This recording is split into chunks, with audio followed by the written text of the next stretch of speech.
राजा। लाली ओठ लाली कनवा के बाली सुन होई ना के नथिया राजा। जनी जा कमाए कलकतिया राजा मारली सवतिया मतिया राजा।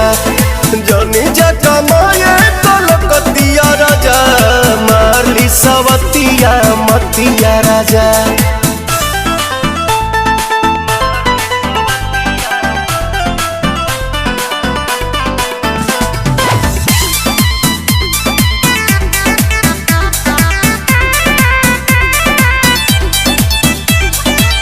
छोड़ी के मेहर हो जाइबा हे हर हमारा से बेसी ना करी के यार।